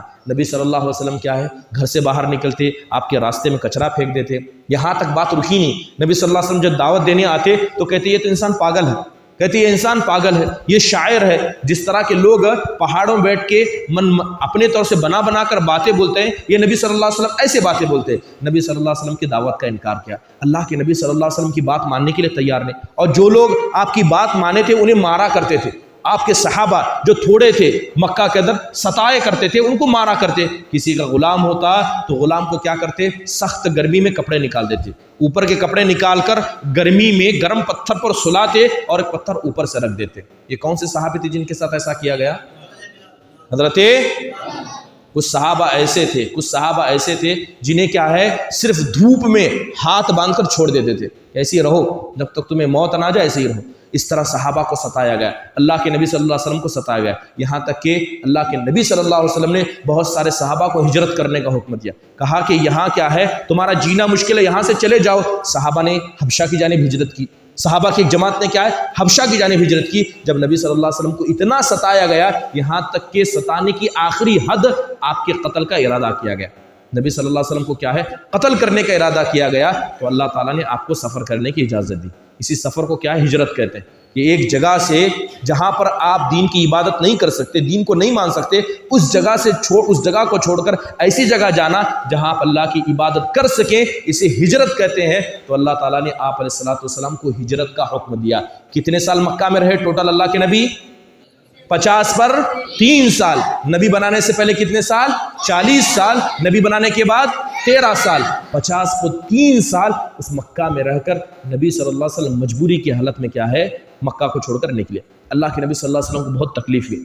جہاں اللہ کے نبی صلی اللہ علیہ وسلم نے اپنا بچپن گزارا، جوانی گزاری اور جوانی کا ایک بڑا مرحلہ دیکھا، ایسی پاک جگہ کو چھوڑ کر اللہ کے نبی کو جانے کے لیے کہا جا رہا ہے. جب اللہ کے نبی صلی اللہ علیہ وسلم کیا ہے ہجرت کے لیے نکل رہے تھے تو آپ علیہ الصلوۃ والسلام کو دل میں ایک عجیب تکلیف تھی. آپ علیہ الصلوۃ والسلام کی آنکھ سے آنسو جاری تھے. تو اللہ تبارک و تعالیٰ نے آسمان سے آیت نازل کرتے فرمایا کہ ان الذی فرض علیک القرآن لرادوک الی معاد. اے اللہ کے نبی، جس ذات نے کیا ہے آپ کو کیا ہے حق سے قرآن دیا ہے، وہ اللہ آپ کو ضرور لوٹائے گا، وہ اللہ اس جگہ آپ کو لوٹائے گا. آپ پریشان مت ہوئیے.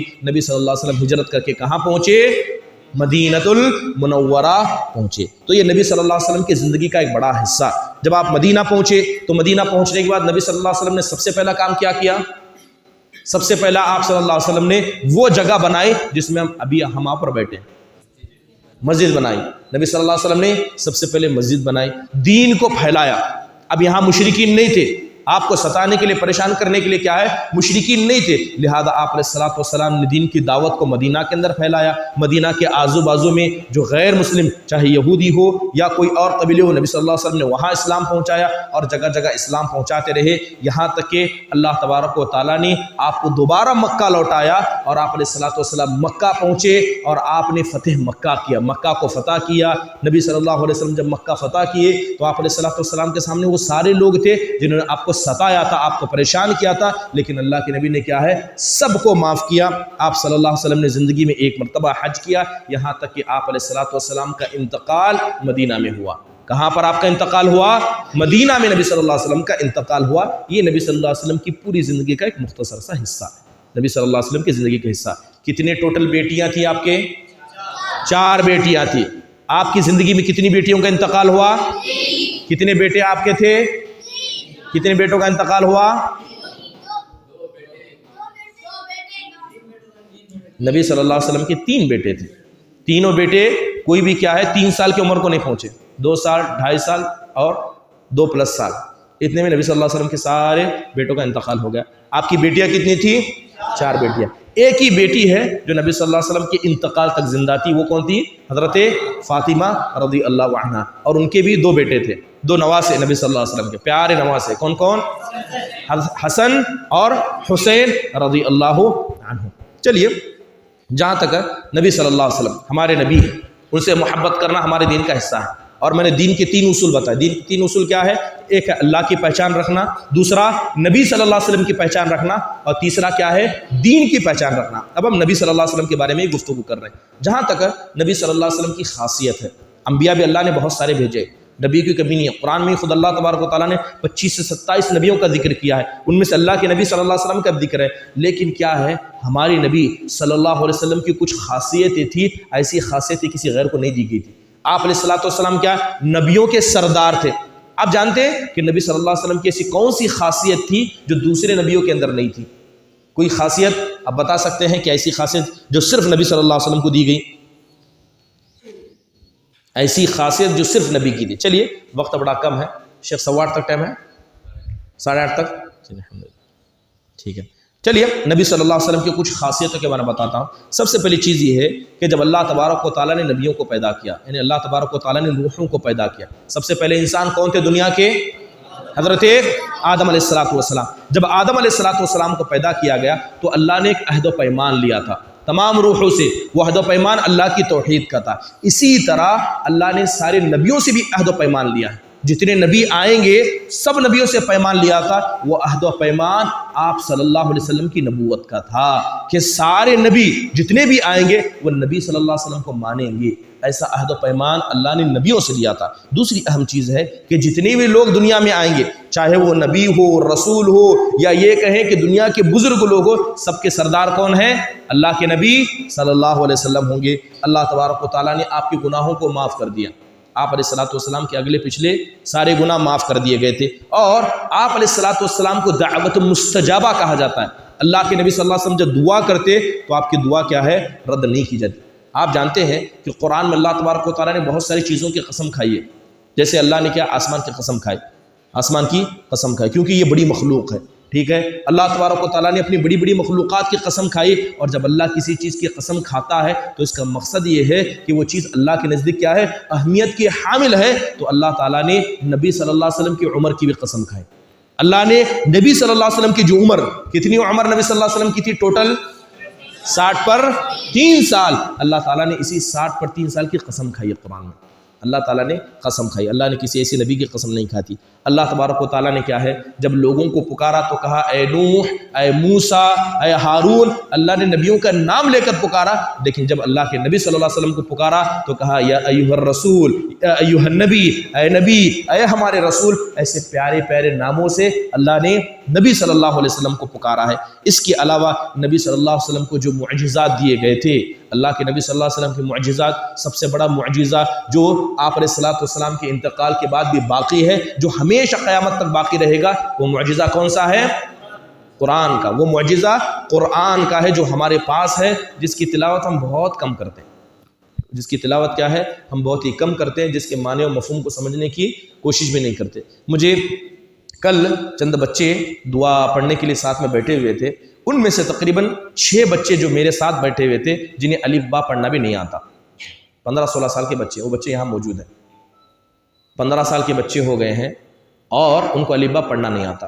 بڑے افسوس کی بات ہے، محلے کی مسجد ہے اور ماشاءاللہ یہ رائے دور جیسا مقام ہے، تو ضروری نہیں ہے کہ مکتب میں اگر کوئی بچے نہ آئے تو ہم چھوڑ دیں، ہمیں دین پھیلانا ہے اور پھیلانے کے لیے ہمیں خود جانا پڑتا ہے۔ تو لہذا یہاں کے جو ذمہ دار ہیں، چاہے علماء ذمہ دار ہو، یہاں جماعت کے ذمہ دار ہو، ایسے بچے جو اس محلے کے ہیں، جو آس پاس میں رہتے ہیں، مکتب کو نہیں آتے ہیں، ہماری ذمہ داری ہے کہ ان بچوں کو مکتب لایا جائے، انہیں دین کی تعلیم پہنچایا جائے۔ تو لہذا کوشش کریں کہ یہ قرآن جسے اللہ تبارک و تعالیٰ نے قیامت تک باقی رہنے والا معجزہ بنایا، اس قرآن کی بھی اگر ہم تلاوت نہیں کر پائیں تو کتنی افسوس کی بات ہے۔ تو لہذا یہ قرآن کریم کیا ہے، اللہ تبارک و تعالیٰ کے بڑے معجزوں میں سے ہیں۔ اور جان لیجئے کہ مثال کے طور پر اگر میں نے آپ کو ایک اچھی بات بتائی، تو جو بات میں نے آپ کو بتائی اگر اس پر آپ عمل کریں گے تو اللہ تبارک و تعالیٰ کے غفور الرحیم ہے اور اللہ بہت دینے والا ہے۔ تو اللہ کے نبی صلی اللہ علیہ وسلم فرماتے ہیں کہ بتانے والے کو اتنا ہی ثواب ملے گا جتنا عمل کرنے والے کو ملے گا، بتانے والے کو اتنا ثواب ملے گا جتنا عمل کرنے والے کو ملے گا۔ اب بتائیے کہ 1400 سال ہو گئے نبی صلی اللہ علیہ وسلم کو چلے گئے، انتقال ہوئے، اللہ کے نبی صلی اللہ علیہ وسلم کی تعلیمات پر کتنے لوگ عمل کر رہے ہیں؟ کتنے لوگوں نے نمازیں پڑھی، حج کیے، روزہ کیے، ان سب کا ثواب کس کو جا رہا ہے؟ اللہ کے نبی صلی اللہ علیہ وسلم کو۔ اور یاد رکھیں کہ جتنی امتیں ہیں یہ امت محمدیہ سب سے بڑی امت ہے، جتنی امتیں گزری، چاہے حضرت نوح علیہ السلام سے لیجئے اور حضرت موسیٰ عیسیٰ آخر تک لیجئے، سب سے بڑی امت کون سی ہے؟ یہ امت محمدیہ ہے۔ اور جتنے لوگ یہ عمل کریں گے سب کا ثواب کس کو جائے گا؟ اللہ کے نبی صلی اللہ علیہ وسلم۔ اس اعتبار سے پوری دنیا کے اندر سب سے زیادہ ثواب کمانے والے شخص کون ہیں؟ پیارے نبی جناب محمد الرسول اللہ صلی اللہ علیہ وسلم ہے۔ اسی لیے کیا ہے، آپ علیہ السلام کو قیامت کے دن حوض کوثر دیا جائے گا، سب سے بڑا حوض، سارے نبی کو بھی حوض دیا جائے گا لیکن نبی صلی اللہ علیہ وسلم کا حوض سب سے بڑا ہوگا۔ سب سے پہلے پل صراط پر کون چلیں گے؟ پیارے نبی صلی اللہ علیہ وسلم سے چلیں گے۔ سب سے پہلے جنت کا دروازہ کون کھولیں گے اور جنت میں اپنے روح اور جسم کے ساتھ کون داخل ہوں گے؟ وہ کیا ہے؟ پیارے نبی صلی اللہ علیہ وسلم ہوں گے۔ ٹھیک ہے، اس کے علاوہ کیا ہے، اس امت کی ایک بڑی خاصیت جس میں اللہ کے نبی صلی اللہ علیہ وسلم کی اہمیت بتاتی ہیں کہ ترتیب کے اعتبار سے سب سے پہلی امت کون سی ہے؟ حضرت آدم کی، اس کے بعد حضرت نوح کی، ایسے نبیوں کا سلسلہ آتے آتے سب سے آخری امت کیا ہے؟ ہم ہیں، سب سے آخری امت ہے، سب سے لاسٹ میں ہم آئے، لیکن جنت میں داخل جانے کے اعتبار سے الٹا ہوگا۔ جنت میں جانے کے اعتبار سے، قیامت کے دن حساب و کتاب کے اعتبار سے پورا الٹا ہوگا۔ ہم سب سے پہلے آخرت میں حساب و کتاب ہمارا ہوگا اور جنت میں داخل ہونے کے اعتبار سے ہم سب سے پہلے جنت میں جائیں گے، جبکہ ترتیب کے اعتبار سے ہم لیٹ میں ہیں لیکن حساب و کتاب کے اعتبار سے اور جنت میں داخلے کے اعتبار سے ہم سب سے پہلے ہوں گے۔ اس میں نبی صلی اللہ علیہ وسلم کی خاصیت ہے۔ اور جنت کے اندر ایک مقام ہے، جنت کے اندر ایک جگہ ہے جسے وسیلہ کہا جاتا ہے۔ جب ہم اذان کے بعد دعا پڑھتے ہیں، اذان کے بعد کی دعا پڑھتے ہیں، اس کے اندر لفظ وسیلہ کا ذکر آتا ہے اور ہم دعا کرتے ہیں کہ اللہ تعالیٰ ہمارے نبی کو تو وسیلے کے مقام تک پہنچا دے۔ یہ جنت کے اندر ایک ایسا حصہ ہے جہاں پر صرف نبی صلی اللہ علیہ وسلم رہیں گے، جہاں پر کیا ہے، صرف نبی صلی اللہ علیہ وسلم رہیں گے۔ یہ آپ علیہ السلام کی خاصیت میں سے ایک خاصیت ہے۔ اور نبی صلی اللہ علیہ وسلم کی ایک بڑی خاصیت یہ بھی ہے کہ آپ کی امت کے اندر 70,000 لوگ ایسے ہوں گے، آپ صلی اللہ علیہ وسلم کی امت میں 70,000 لوگ ایسے ہوں گے جو بغیر حساب اور کتاب کے جنت میں چلے جائیں گے، جن سے کیا ہے، اللہ تبارک و تعالیٰ حساب و کتاب نہیں کرے گا۔ وہ 70,000 لوگ کیا ہے، اس امت کے اندر ہیں اور یہ امت کی خاصیتوں میں سے ایک خاصیت ہے۔ اس کے علاوہ جو احادیث کے اندر نبی صلی اللہ علیہ وسلم کی خاصیت بیان کی گئی کہ اللہ نے آپ کے لیے غنیمت کو حلال قرار دیا، مسجد کیا ہے، جہاں انسان کو جگہ ہو جائے وہاں انسان نماز پڑھ سکتا ہے، یہ نبی صلی اللہ علیہ وسلم کی خاصیتوں میں سے آتا ہے۔ اللہ تعالیٰ نے ایک عجیب ڈر نبی صلی اللہ علیہ وسلم کو دیا تھا جسے رعب و دبدبہ کہا جاتا ہے۔ نبی صلی اللہ علیہ وسلم رعب دبدبے والے تھے، جو بھی نبی صلی اللہ علیہ وسلم کو پہلی بار دیکھتا وہ گھبرا جاتا۔ جیسے کہ حدیث کے اندر آتا ہے کہ ایک مرتبہ نبی صلی اللہ علیہ وسلم کیا ہے، اپنے گھر میں تشریف فرما تھے، تو لوگ کیا ہے، نبی صلی اللہ علیہ وسلم کے پاس آتے اور دین کی معلومات حاصل کرتے۔ ایک نوجوان اللہ کے نبی کے پاس آیا، وہ پہلی بار آپ صلی اللہ علیہ وسلم کو دیکھ رہا تھا۔ جیسے ہی نوجوان کیا ہے، نبی صلی اللہ علیہ وسلم کے پاس آیا اور سب سے پہلے اس نے اللہ کے نبی کو دیکھا، وہ گھبرا گیا۔ وہ ڈر گیا. اور یہ ڈر کیا ہے؟ اللہ نے نبی صلی اللہ علیہ وسلم کے پاس رکھا تھا. جو بھی آپ کو پہلی بار دیکھتا وہ گھبرا جاتا ہے. یہاں تک کہ مشرکین، یہاں تک کہ جو لوگ اسلام نہیں لائے ہیں، وہ کئی لمبی مسافت ہی سے نبی صلی اللہ علیہ وسلم کا ڈر ان کے دل میں تھا. جیسی نوجوان نبی صلی اللہ علیہ وسلم کے پاس داخل ہوا تو نوجوان کے جو یہ بازو تھے، جو اس کے شولڈر تھے، کپ کپانے لگے. مارے گھبراہٹ کے یہ کپ کپانے لگے. اللہ کے نبی صلی اللہ علیہ وسلم نے جو اس نوجوان کو دیکھا، اس کی حالت کو دیکھا، تو اللہ کے نبی صلی اللہ علیہ وسلم نے فرمایا کہ گھبرانے کی ضرورت نہیں، گھبرانے کی ضرورت نہیں، آؤ میرے پاس آؤ. نہ میں بادشاہ ہوں، نہ بادشاہوں کو بیٹا ہوں. انما انا ابن امرات تاکل القدید بمکہ، بلکہ میں تو ایک ایسی ماں کا بیٹا ہوں جو ماں کیا ہے، مکہ کے اندر کبھی گوشت کو، سوکھے گوشت کو پانی میں بھگا کر کھایا کرتی. ایسی معمولی ماں کا ایک معمولی میں بیٹا ہوں. تو نبی صلی اللہ علیہ وسلم نے اس نوجوان کو اپنے قریب بلایا تھا، اور وہ نوجوان کیا ہے، نبی صلی اللہ علیہ وسلم کے رعب میں مبتلا ہو گیا تھا. اس کے علاوہ کیا ہے، نبی صلی اللہ علیہ وسلم جتنے بھی انبیاء کو اللہ نے وحی کی ہے، لیکن نبی صلی اللہ علیہ وسلم کی خاصیت یہ ہے کہ اللہ تعالیٰ نے وحی کی 3 قسمیں ہیں. یہ تینوں طریقے سے اللہ کے نبی پر وحی کی گئی. وہی 3 طریقے سے اللہ کرتا ہے. یعنی اللہ جب اپنا پیغام انسانوں تک پہنچانا چاہتا ہے تو اللہ 3 طریقے سے پہنچاتا ہے. اور یہ تینوں چیزیں، یہ تینوں طریقے نبی صلی اللہ علیہ وسلم کے ساتھ اپنائے گئے. سب سے پہلا طریقہ سچے خواب. سچے خواب. اگر اللہ تبارک و تعالیٰ نبیوں کو خواب دکھائے تو نبیوں کا خواب بھی کیا ہوتا ہے، یہ وحی ہوتی ہے، یہ وحی ہوتی ہے. نبی صلی اللہ علیہ وسلم نے سچے خواب دیکھے. بغیر واسطے کی گفتگو کرنا، حضرت جبرائیل جو واسطہ ہوتے ہیں، بغیر واسطے کی گفتگو کرنا. اللہ کے نبی صلی اللہ علیہ وسلم کو معراج کرایا گیا تھا. یہ معراج اللہ کے نبی کو مدینہ میں کرایا گیا تھا یا مکہ میں کرایا گیا تھا؟ معراج کہاں ہوا تھا؟ مکہ. اسلام کہاں پھیلا؟ مکہ میں پھیلا یا مدینہ میں پھیلا؟ مدینہ میں. معراج کہاں ہوئی؟ مکہ میں ہوئی. اور کوئی؟ طائف، جدہ، ریاض، کعبۃ اللہ میں ہوئی. باتوں کو غور سے سنیں اور یاد رکھیں، ٹھیک ہے؟ معراج نبی صلی اللہ علیہ وسلم کو مکہ میں رہتے ہوئے کرائی گئی. 2 چیزیں، ایک ہے اسراء، ایک ہے معراج. سنتے اکثر معراج کے کنڈے سنے ہیں؟ ہاں، کنڈے کے بارے میں سب کو یاد ہے، لیکن معراج کب ہوئی وہ یاد نہیں، کس جگہ وہ یاد نہیں. یہی فرق پڑتا ہے ماحول کا. اگر ماحول اچھا رہا تو سب اچھے ہیں، ماحول خراب رہا تو سب کیا ہے ویسے. نبی صلی اللہ علیہ وسلم کیا ہے، جب مکہ میں تھے تو آخری سال جب نبی صلی اللہ علیہ وسلم کیا ہجرت سے کچھ سال پہلے نبی صلی اللہ علیہ وسلم کے ایک چچا تھے. چچا کا نام تھا ابو طالب. ابو طالب یہ مسلمان نہیں ہے، بغیر اسلام قبول ہوئی کرے کیا ہے انتقال کر گئے. تو یہ آپ کے چچا تھے، یہ آپ کی بیک بون تھے، نبی صلی اللہ علیہ وسلم کے بہترین سپورٹر. مشرکین کیا کبھی اللہ کے نبی صلی اللہ علیہ وسلم کو مار دیتے، لیکن آپ کے سپورٹر میں کون تھے؟ آپ کے خاندان کے، آپ کے مضبوط چچا ابو طالب تھے. 1 سال انتقال ہو گیا. اسی سال آپ کی پیاری بیوی حضرت ختیجہ کا انتقال ہو گیا. اور حضرت ختیجہ یہ آپ کے سارے بچوں کی اکیلی ماں ہے. نبی صلی اللہ علیہ وسلم کی کتنی اولاد تھی؟ کتنی اولاد، کتنی بیٹیاں ہوئی؟ بیٹیاں 4، بیٹے 3. 4 بیٹیاں 2 بیٹے سب ختیجہ سے تھے سارے. صرف ایک ابراہیم کیا ہے دوسری عورت سے تھے. ورنہ نبی صلی اللہ علیہ وسلم کے ساری اولاد کس سے تھے؟ حضرت ختیجہ رضی اللہ عنہ سے. سب سے پہلی عورت جس سے نبی صلی اللہ علیہ وسلم نے شادی کی، نبی صلی اللہ علیہ وسلم کی مدد کرنے والی. اللہ کے نبی ان کی انتقال کے بعد ان کو اتنا یاد کرتے تھے. حضرت عائشہ کہتی ہیں کہ جب بھی کوئی اچھی چیز ہوتی اللہ کے نبی حضرت ختیجہ کو یاد کرتے، حضرت ختیجہ کو یاد کرتے. گھر میں اچھا کھانا پکا، حضرت ختیجہ تو انتقال کر کے چلی گئی، ان کی سہیلیوں کو بھیجتے تھے. حضرت ختیجہ کی محبت میں یہ حضرت ختیجہ وہ تھی. اور یاد رکھیں کہ امت مسلمہ کے اندر عمومی طور پر اس دنیا کی سب سے افضل عورت حضرت ختیجہ ہیں. سب سے افضل عورت، سب سے افضل عورت اس امت کی، امت محمدیہ کی وہ کون ہیں؟ حضرت ختیجہ رضی اللہ عنہ. تو آپ کے سارے اولاد 4 بیٹیاں اور 2 بیٹے کس سے ہوئے تھے؟ ختیجہ رضی اللہ. یہ ختیجہ بھی اسی سال انتقال کر گئی. نبی صلی اللہ علیہ وسلم کے چچا کا انتقال ہو گیا، حضرت ختیجہ کا انتقال ہو گیا. نبی صلی اللہ علیہ وسلم اتنے غمگین ہوئے کہ نہ گھر کا سہارا بچا، نہ گھر کے باہر کا سہارا بچا. اسی وقت اللہ تعالیٰ نے آپ کو آسمانوں پر بلایا تھا.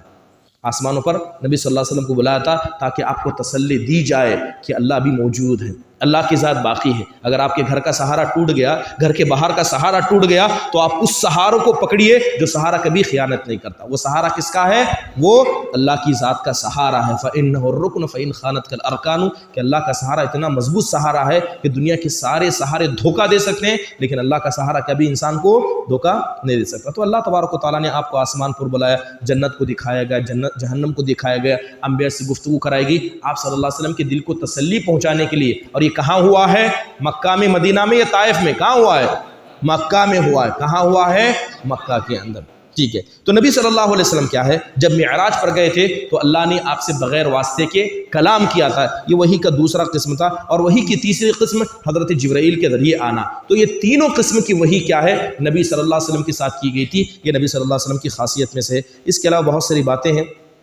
ٹھیک ہے. اللہ تعالیٰ نے کیا ہے کسی بھی نبیوں کو آفر نہیں دیا. جتنے انبیاء گزرے ہیں کسی بھی نبی کو یہ آفر نہیں دیا کہ وہ چاہے تو فرشتے بن جائے، چاہے تو فرشتے بن جائے. اللہ کے نبی صلی اللہ علیہ وسلم کو آفر دیا گیا تھا.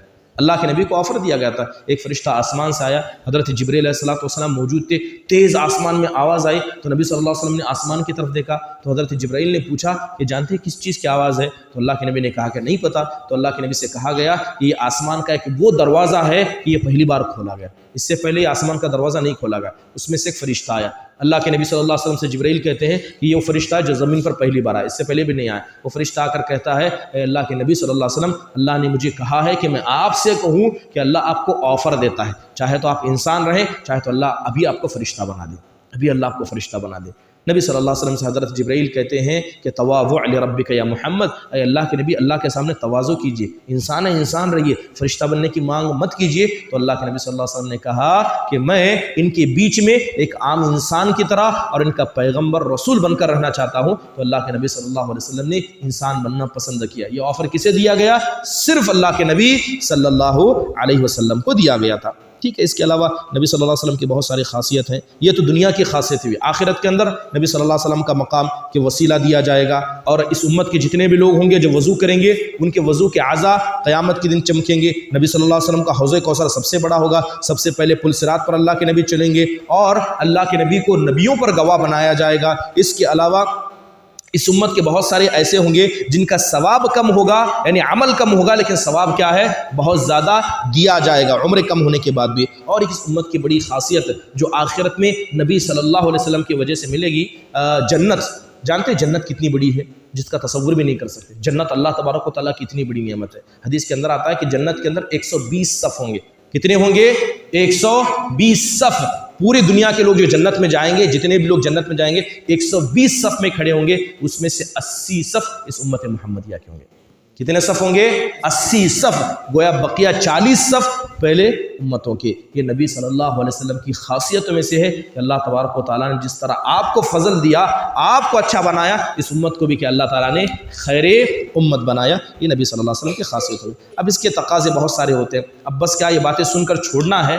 ان باتوں کا مقصد کیا بتانے کا؟ بتانے کا مقصد یہ ہے کہ نبی صلی اللہ علیہ وسلم کے بارے میں جب آپ نے علم رکھا تو بہت سارے تقاضے ہوتے ہیں کہ ہم تقاضے پر عمل کریں. سب سے پہلے نبی صلی اللہ علیہ وسلم سے محبت کرنا.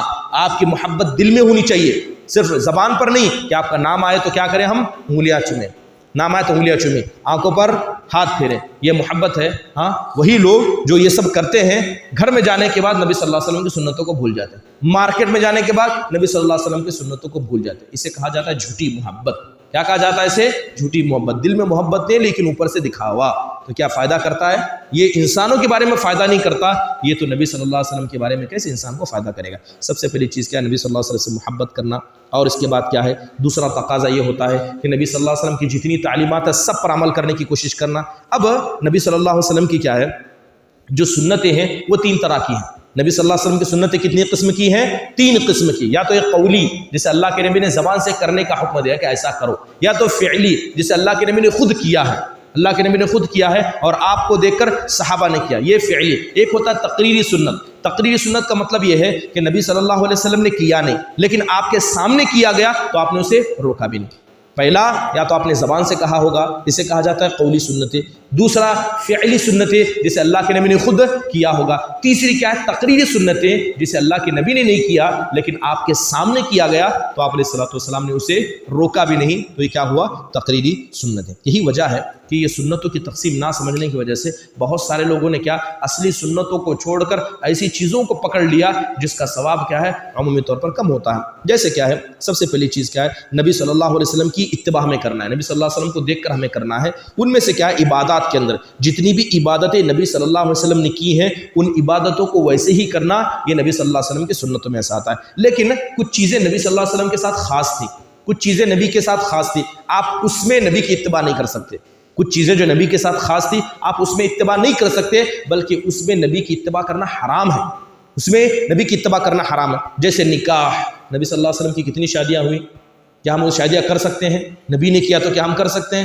حرام ہے، نہیں کر سکتے. اسی طرح نبی صلی اللہ علیہ وسلم کا نکاح ہوتا تھا بغیر مہر کے، بغیر مہر کے اللہ کے نبی صلی اللہ علیہ وسلم کا نکاح ہو جاتا تھا. کیا ہمارا نکاح ایسا ہو سکتا ہے؟ بہت ساری خاصیتیں جو صرف نبی کی ہیں اس میں کیا ہے انسان شامل نہیں ہو سکتا، بلکہ اس کی اتباع کرنا حرام ہے. اس کے علاوہ نبی صلی اللہ علیہ وسلم کچھ چیزیں بطور فطرت کرتے تھے، یعنی جو عام انسان کرتا ہے، جیسے اٹھنا، کھانا، پھرنا، اچھے کپڑے پہننا، عطر کو پسند کرنا، اور کھانے میں کچھ چیزوں کو پسند کرنا اور کھانے میں کچھ چیزوں کو ناپسند کرنا. یہ نبی صلی اللہ علیہ وسلم کی فطری چیزیں تھی. اگر کوئی انسان کیا ہے ثواب کی نیت سے اسے کرتا ہے تو ثواب دیا جاتا ہے، لیکن نبی صلی اللہ علیہ وسلم نے کبھی ان کاموں کو کرنے کا حکم نہیں دیا. جیسے مثال کے طور پر اللہ کے نبی کو کدو پسند تھا، فطرت ہے، کسی کو کدو پسند ہوتا ہے، کسی کو نہیں پسند ہوتا ہے. آج لوگوں نے کیا ہے کدو کو اتنا بڑی سنت بنا دیا کہ لوگ کدو ڈھونڈ ڈھونڈ کر کھاتے ہیں، وہی لوگ نماز چھوڑتے ہیں، وہی لوگ نماز چھوڑتے ہیں. یہ کیسی سنت ہوئی؟ جس کا حکم دیا گیا اسے چھوڑا، اور جس کو آپ صلی اللہ علیہ وسلم بطور فطرت کرتے تھے اسے پکڑ لیا. نبی صلی اللہ علیہ وسلم کیا امامہ پہنتے تھے، پٹکا، بڑا امامہ. کیا نبی صلی اللہ علیہ وسلم نے کہیں امام پہننے کا حکم دیا ہے؟ آپ نبی صلی اللہ علیہ وسلم کے بال بڑے تھے، یا تو نبی صلی اللہ علیہ وسلم کے بال کندھے تک ہوتے، یا یہاں تک ہوتی یا اوپر ہوتے. یہ نبی صلی اللہ علیہ وسلم ایسا کرتے تھے. ٹھیک ہے، کیا نبی صلی اللہ علیہ وسلم نے ویسا بال رکھنے کا حکم دیا؟ نہیں. لیکن لوگوں نے پٹکا پہن لیا. نبی صلی اللہ علیہ وسلم جیسے بال رکھے لیکن نبی کی سنت پر عمل نہیں کرتے. یہ سنت ہے، اگر کرے تو ثواب ہے، لیکن کرنے کا حکم نہیں دیا گیا، اس لیے کہ آپ کی عادت مبارکہ تھی. یہی شیطان کرتا ہے. شیطان کیا کرتا ہے؟ ایسے کام پر انسان کو لگا دیتا ہے جس کام میں کیا ہے بہت کم ثواب ہے، اور بڑی چیزوں سے انسان کو کیا ہے دور کر دیتا ہے. یہ کب پتہ چلے گا؟ جب نبی صلی اللہ علیہ وسلم کی سنتوں کے بارے میں ہمیں علم ہوگا. اس لیے نبی کی سنت کے بارے میں انسان کا علم ہونا چاہیے. اور اس اچھی چیز آخری چیز کیا ہے؟ دین. دین کے 3 اصول. ایک تو چیز اللہ تعالیٰ کی معرفت، اس کے بارے میں گفتگو ہم کیے، ٹھیک ہے. نبی صلی اللہ علیہ وسلم کی معرفت، اس کے بارے میں گفتگو کرے. آخری چیز دین. دین 3 چیزوں کا نام ہے. دین اسلام، اللہ تعالیٰ فرمائے ان الدین عند اللہ الاسلام، اللہ نے اسلام کو تمہارے لیے چنا ہے، اللہ نے اسلام کو چنا ہے. اور اسلام 3 چیزوں کا نام ہے. سب سے پہلے اسلام یعنی دین 3 چیزوں کا نام ہے. ایک ہے اسلام، ایک ہے ایمان، ایک ہے احسان. کتنی چیزیں ہیں؟ 3. اسلام، ایمان، احسان. غور سے سنیں، اس کے بارے میں پوچھوں گا بھی سب سے، ٹھیک ہے، سب سے پوچھوں گا. دین کتنی چیزوں کا نام ہے؟ دین 3 چیزوں کا نام ہے. ایک ہے اسلام، ایک ہے ایمان، اور ایک ہے احسان. اسلام 5 چیزوں کا نام ہے. کل قاضی عطا الرحمن صاحب نے یہاں بیٹھ کر بتایا اسلام 5 چیزوں کا نام ہے. 5 چیزوں کا ارکان جو ہے اسلام کہا جاتا ہے. کیا ہے 5 چیزیں؟ توحید، نماز، روزہ، حج، زکات. جزاک اللہ خیر. 5 چیزوں کا نام اسلام ہے. کتنی چیزوں کا نام اسلام ہے؟ 5 چیزوں کا. سب سے پہلے کلمہ توحید، لا الہ الا اللہ محمد الرسول اللہ پڑھنا. اس کے بعد نماز پڑھنا، روزہ رکھنا، حج کرنا اور زکات دینا. یہ کیا ہے؟ اسلام ہے. اگر آپ سے کہا جائے کہ آپ مسلمان ہیں تو کہیں کہ ہم مسلمان ہیں. اسلام کا مطلب کیا ہے؟ تو آپ بولیں گے اسلام کا مطلب یہ 5 چیزیں. اسلام کا مطلب یہ 5 چیزیں. کون کون سی؟ کلمہ پڑھنا، نماز پڑھنا، روزہ رکھنا، حج کرنا اور زکات دینا. اسے کہتے ہیں ظاہری عبادت، یعنی انسان جسے دیکھتا ہے. زبان سے آپ کلمہ پڑھتے ہیں تو لوگ آپ کو دیکھتے ہیں، نماز پڑھتے ہیں تو لوگ دیکھتے ہیں، زکات دیتے ہیں لوگ دیکھتے ہیں، حج کرتے ہیں تو لوگ دیکھتے ہیں، یہاں تک کہ آپ روزہ رکھتے ہیں تو لوگ دیکھتے ہیں. اسے کہا جاتا ہے ظاہری عبادت، یعنی باہر کی عبادت جسے لوگ دیکھتے ہیں. اس سے بڑھ کر ایک دل کی عبادت ہے جسے ایمان کہا جاتا ہے. جسے کہا جاتا ہے ایمان. اسلام تو لوگوں کو دیکھ سکتے ہیں کہ کون مسلمان ہے کون مسلمان ہے، لیکن ایمان نہیں دیکھ سکتے. یہ ایمان کیا؟ دل کا عمل ہے. اور ایمان 6 چیزوں کا نام ہے. کتنی چیزوں کا نام ایمان ہے؟ 6 چیزیں. اسلام کتنی چیزوں کا نام ہے؟ 5. کیا کیا ہے اسلام؟ کلمہ پڑھنا، نماز پڑھنا، روزہ رکھنا، حج کرنا اور زکات دینا. ایمان 6 چیزوں کا نام ہے. سب سے پہلے اللہ کی ذات پر ایمان رکھنا، اس کے فرشتوں پر ایمان رکھنا، کتاب پر ایمان رکھنا، آخرت کے دن پر ایمان رکھنا، اور اسی طرح جو رسول اور کتاب اللہ نے دی ان پر ایمان رکھنا، اور اسی تقدیر کی بھلائی اور برائی پر ایمان رکھنا. کتنی چیزیں ہوئی؟ 6 چیزیں. یہ 6 چیزوں کا نام ایمان ہے. جیسے اسلام ظاہری عمل ہے ویسے ایمان باطنی عمل ہے. نماز پڑھ رہا ہے، ہم دیکھ رہے ہیں کون نماز پڑھ رہا ہے کون نماز نہیں پڑھ رہا، دیکھ رہے ہیں ہم لوگ، لیکن کون کتنا اللہ پر ایمان رکھتا ہے، کتنا فرشتوں کو مانتا ہے، کتنا نبی صلی اللہ علیہ وسلم کی سنت کو دل میں رکھتا ہے، اور کتنا کیا ہے آخرت کے دن سے ڈرتا ہے. پتہ کر سکتے ہیں؟ نہیں پتہ کر سکتے. یہ باطنی عمل ہے، اسے کہا جاتا ہے باطنی عمل. ایک ہے اسلام، ایک ہے ایمان، اور آخر میں چیز آتی ہے احسان. آخر میں آتا ہے احسان. احسان کا مطلب ہے کہ اگر کسی انسان کا اسلام مکمل ہوا، ایمان مکمل ہوا، جب یہ دونوں یعنی ظاہر بھی اور باطن بھی مل جائیں تو ملنے کے بعد ایک کنڈیشن، ایک کیفیت پیدا ہوتی ہے، اسے احسان کہتے ہیں. اسے احسان کہتے ہیں. احسان کی مثال نبی صلی اللہ علیہ وسلم دیتے ہیں کہ اگر کوئی آدمی کیا ہے حقیقی طور پر مسلمان ہے اور حقیقی طور پر مومن ہے، یہ دونوں چیزیں مل گئی اور مل کر ایک عبادت کے لیے کھڑا ہوا، نماز پڑھنے کے لیے کھڑا ہوا، نماز پڑھنے کے بعد وہ نماز اس طرح پڑھے کہ گویا وہ دیکھ رہا ہے کہ اللہ تعالیٰ اس کے سامنے، اللہ کے سامنے۔ اگر اللہ تبارک و تعالیٰ کو سامنے دیکھے تو انسان کتنے خشوع خضوع سے اور کتنے ادب سے کیا ہے اللہ کے سامنے نماز پڑھے گا، تو جو کیفیت انسان کی ہوتی ہے وہ کیفیت احسان کی ہے۔ اگر اتنا تصور نہیں کر سکتے تو کم از کم انسان یہ تصور کرے کہ اللہ تبارک و تعالیٰ ہمیں دیکھ رہا ہے، یا تو ہم اللہ کو دیکھ رہے ہیں یا اللہ ہمیں دیکھ رہا ہے۔ یہ احسان کے 2 ارکان ہیں۔ تو اسلام کتنی چیزوں کا نام ہوا؟ 5 چیزوں کا۔ ایمان کتنی چیزوں کا نام ہوا؟ 6 چیزوں کا۔ اور تیسری چیز ہے احسان۔ تو یہ دین کے 3 اصول۔ دین مطلب 3 چیزوں کا نام۔ دین اسلام، دین مطلب کتنی چیزوں کا نام؟ 3 چیزیں۔ دین اسلام ہے، دین ایمان ہے، دین احسان ہے۔ اور اسلام کتنی چیزوں کا نام ہے؟ 5 چیزوں کا۔ ایمان کتنی چیزوں کا نام ہے؟ 6 چیزوں کا۔ ایمان 6 چیزوں کا۔ چلیے یہاں پر اپنی بات کو ختم کرتے ہیں۔ تو انشاءاللہ تعالی اس درس سے بہت سارا فائدہ ضرور ہوا ہوگا۔ یہ بتانے کا مقصد کیا ہے؟ صرف سننا نہیں ہے، بلکہ سننا ہے اور مزید علم حاصل کرنا ہے، اس کے بارے میں اور پڑھنا ہے، اللہ کی ذات کے بارے میں اور ہمیں پڑھنا ہے اور سننا ہے، اور اسی طرح نبی صلی اللہ علیہ وسلم کے بارے میں سننا ہے، اور اسی طرح کیا ہے دین اسلام کے بارے میں اور ہمیں جاننا ہے۔ چلیے بات ختم کرتے ہیں۔ وآخر دعوانا ان الحمد للہ رب العالمین۔ السلام علیکم ورحمۃ اللہ وبرکاتہ۔